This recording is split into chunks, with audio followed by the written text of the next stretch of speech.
இன்றைக்கு ஜூலை மாதம் 22ஆம் தேதி செவ்வாய்க்கிழமை புனித மக்தலா மரியா அவர்களுடைய நினைவு விழா. இன்று தேவன் நமக்கு தரும் ஜீவ நீரூற்றான இறை வார்த்தைகள் புனித யோவான் எழுதிய நற்செய்தி இயல் 20 இறை வார்த்தைகள் 1 மற்றும் 11 18 முடிய. வாரத்தின் முதல் நாள் அன்று விடியற்காலையில் இருள் நீங்கும் முன்பே மகதல மரியா கல்லறைக்கு சென்றார். கல்லறை வாயிலில் இருந்த கல் அகற்றப்பட்டிருப்பதை கண்டார். மரியா கல்லறைக்கு வெளியே நின்று அழுது கொண்டிருந்தார். அழுது கொண்டே கல்லறைக்குள் குனிந்து பார்த்தார். அங்கே வெண்ணாடை அணிந்த 2 வானதூதரை அவர் கண்டார். இயேசுவின் உடலை வைத்திருந்த இடத்தில் ஒருவர் தலைமாட்டிலும் மற்றவர் கால்மாட்டிலுமாக அவர்கள் அமர்ந்திருந்தார்கள். அவர்கள் மரியாவிடம், அம்மா, ஏன் அழுகிறீர் என்று கேட்டார்கள். அவர் அவர்களிடம், என் ஆண்டவரை எடுத்து கொண்டு போய்விட்டனர், அவரை எங்கே வைத்தனரோ எனக்கு தெரியவில்லை என்றார். இப்படி சொல்லிவிட்டு அவர் திரும்பி பார்த்தபோது இயேசு நிற்பதை கண்டார். ஆனால் அங்கு நிற்பவர் இயேசு என்று அவர் அறிந்து கொள்ளவில்லை. இயேசு அவரிடம், ஏனம்மா அழுகிறாய், யாரை தேடுகிறாய் என்று கேட்டார். மரியா அவரை தோட்டக்காரர் என்று நினைத்து அவரிடம், ஐயா, நீர் அவரை தூக்கி கொண்டு போயிருந்தால் எங்கே வைத்தீர் என சொல்லும், நான் அவரை எடுத்துச் செல்வேன் என்றார். இயேசு அவளிடம், மரியா என்றார். மரியா திரும்பி பார்த்து ரபூனி என்றார். இந்த எபிரேய சொல்லுக்கு போதகரே என்பது பொருள். இயேசு அவரிடம், என்னை இப்படி பற்றி கொள்ளாதே, நான் என் தந்தையிடம் இன்னும் செல்லவில்லை. நீ என் சகோதரர்களிடம் சென்று அவர்களிடம், என் தந்தையும் உங்கள் தந்தையும் என் கடவுளும் உங்கள் கடவுளுமானவரிடம் செல்ல இருக்கிறேன் எனச் சொல் என்றார்.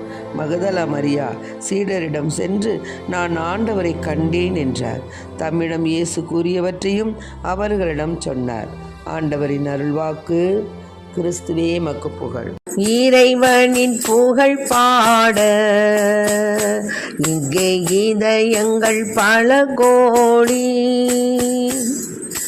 துறையெல்லாம் கடந்தவனே, உன் துணை ஒன்றை நாம் தேடி. இறைவனின் புகழ் பாட இங்கே இதயங்கள் பல கோடி, துறையெல்லாம் கடந்தவனே, உன் துணையொன்றை நாம் தேடி. மறைபொருள் ஆனவனே, உன்னை மனங்களில் சிறை வைத்தோ. மறைபொருள் ஆனவனே, உன்னை மனங்களில் சிறை வைத்தோ. குறையுள்ள கோயிலிலே உன்னை கொண்டு நாம் கூடி வைத்தோம்.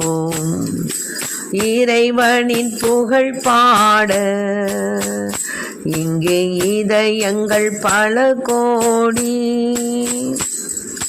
துறையெல்லாம் கடந்தவனே, உன் துணையொன்றை நாம் தேடி.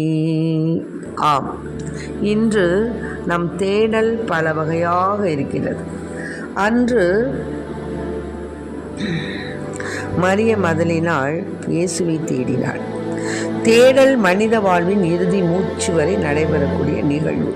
தேடிக்கொண்டே இருப்போம். நம் தேவைகளை தேடுவோம், நம்முடைய பொருட்களை தேடுவோம், நம்முடைய சொத்துக்களை தேடுவோம், நம்முடைய ஆசைகளை தேடுவோம், நம்முடைய எதிர்பார்ப்புகளை தேடுவோம். இப்படியாக தேடல் மனித வாழ்வின் இறுதி மூச்சு வரை நிகழ்ந்து கொண்டேதான் இருக்கிறது.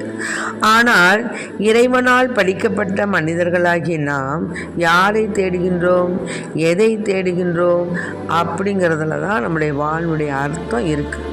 இயேசுவின் சீடர்கள் என்ன பண்ணாங்க, பதுங்குவதற்கு இடம் தேடினாங்க. ஏசப்பாவை அழைச்சிட்டு போய் அவரை கல்வாரி மலையில் அவரை பலியாக்குனதுக்கப்புறம் நம்மளையெல்லாம் எங்கே பிடிச்சிட்டு போயிடுவாங்களோ அப்படின்னு பயந்து நடுங்கி அவங்க பதுங்குவதற்கு இடம் தேடினாங்க.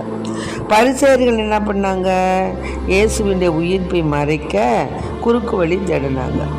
இன்றைய விழா நாயகி மதலேன் மரியாள் என்ன செஞ்சாங்க, உயிர்த்த இயேசுவை தேடி அழுது புலம்புறாங்க. அதற்கு பரிசாக அவங்களுக்கு கிடைத்தது ஏசப்பாவுடைய பிரசன்னம்.